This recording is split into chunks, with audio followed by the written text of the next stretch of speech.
Berikutnya, materi yang akan kita bahas adalah karakteristik metode harga pokok pesanan. Untuk menghitung harga pokok pesanan, kita melakukan metode yang namanya job order costing atau metode harga pokok pesanan. Jadi ini metode yang kita gunakan untuk menghitung berapa HPP produk pesanan. Karakteristik dari job order costing atau metode harga pokok pesanan yaitu biayanya dihitung dan ditelusuri ke masing-masing pesanan dan berbeda untuk setiap pesanannya. Misalkan ada baju. Pesanan Tuan A ingin kancingnya 5. Tuan B ingin kancingnya 3. Karena perbedaan itu tentu setiap pesanan berbeda-beda biayanya. Kemudian pesanan itu bisa 1 unit, bisa juga lebih. Kenapa? Karena mungkin kita ingin memesan dengan berbagai macam spesifikasi. Misalkan Tuan A ingin punya baju kancingnya 2, 1, kancingnya 5, 1, kemudian pakai sleting 1. Jadi bisa lebih dari 1 unit. Kemudian ada yang namanya subsidiary ledger atau catatan pembantu untuk menghitung berapa cost atau biaya yang kita keluarkan untuk membuat pesanan tersebut. Berikutnya yaitu biaya produksi untuk HPP. Biaya produksi sama baik itu pesanan maupun massal. Isinya ada 3 manufacturing cost. Yang pertama direct material, direct labor, dan FOH. Biaya bahan langsung dan biaya tenaga kerja langsung diperhitungkan sebagai harga pokok produksi biaya yang sesungguhnya terjadi. Kita belajar manufacturing cost kan, ada 3 ya. Ada DM, DL, sama FOH. DM dan DL itu yang sesungguhnya. Oke. Kalau yang FOH itu berdasarkan tarif di muka ya. Bahasa dulu ketika kita belajar BOP, predetermined rate. Kemudian ada yang disebut HPP per unit. HPP per unit itu harga pokok semua pesanan dibagi dengan jumlah produk yang dihasilkan pada pesanan tersebut. Misalkan kita bikin baju 1 lusin. Biaya produksinya pun untuk 1 lusin. Tapi kita bisa menghitung HPP per unit dengan cara total biaya produksi untuk 1 lusin dibagi dengan 12. Dapat harga pokok produk per unit. Berikutnya tentang job order cost sheet. Kartu harga pokok pesanan.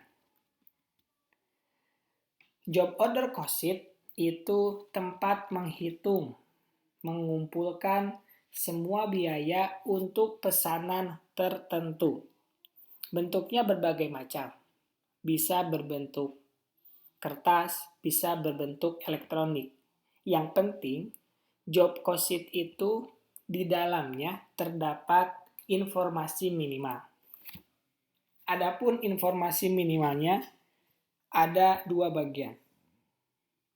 Yang pertama adalah identitas, ya. Identitas. Yang kedua biaya. Identitas isinya bisa berbagai macam. Bisa nomor pesanan, nama pelanggan, kuantitas, deskripsi, pesanan, tanggal dimulai, tanggal diselesaikan, kemudian nama konsumen, siapa yang mengerjakan, kemudian siapa yang mengirimkan, dan lain sebagainya. Itu namanya identitas. Kemudian yang kedua adalah biaya. Ini yang paling penting. Biaya yang isinya adalah manufacturing cost, yaitu DM, DL, overhead. Jadi job order cost sheet harus dipahami oleh kalian semua bahwa isinya ada dua, identitas dan biaya. Kalau job order cost sheet hanya muncul biayanya saja tanpa ada identitas, itu bukan job order cost sheet.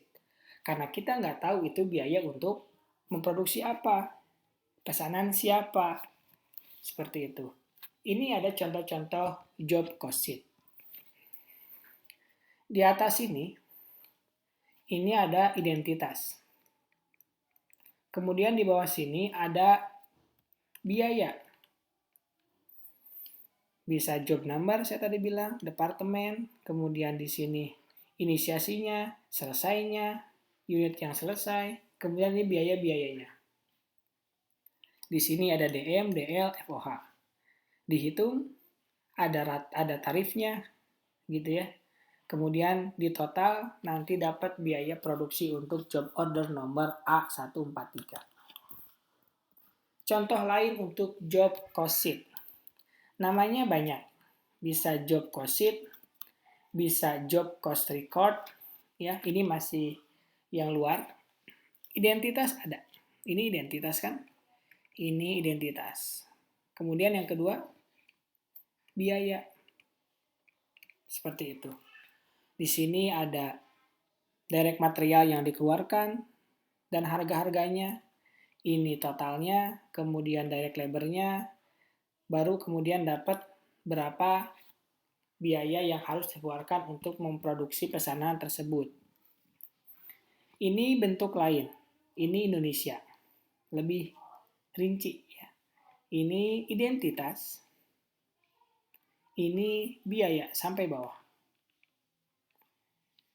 Di sini ada tanggal untuk pengeluaran bahan baku, ini barang-barangnya atau bahan-bahannya, ini kuantitasnya, harga satuan total. Kemudian biaya tenaga kerja untuk mengkonversi bahan baku tersebut, total. Kemudian dapat total harga pokoknya 17.475.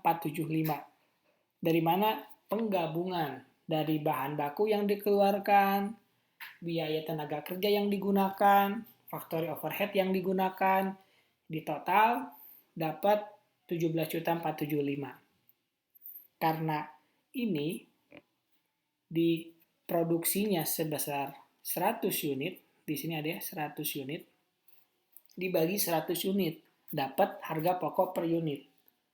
Kalau masih ingat, tadi saya contohkan baju yang diproduksi satu lusin. Untuk menghitung harga pokok per unitnya, gampang. Total biaya produksi untuk satu lusin dibagi dengan 12. Di sini ada job cost sheet lain. Ini lebih singkat, tapi minimal informasi yang harus ada dalam job cost sheet tetap ada. Di sini ada identitas. Identitasnya hanya job number 101. Boleh? Boleh. Karena kan itu identitas. Artinya, pesanan ini mengeluarkan biaya berapa aja. Nah, ini yang bagian bawah ini adalah biaya. Begitu. Nanti kalian bisa milih job cost sheet-nya mau yang mana. Apakah yang ribet, yang simple, yang sangat ribet, apa yang sangat simple. Kemudian bisa juga dilihat di halaman 145. Di sana ada job order cost sheet atau job cost sheet untuk Rayburn Company. Di sana ada identitas bahwa job cost sheet itu untuk pesanan nomor 5574. Kemudian di bagian bawah ada bahan baku, ada tenaga kerja, kemudian overhead. Jika kita lihat hampir mirip dengan yang ini. Hampir mirip dengan yang ini. Seperti itu ya.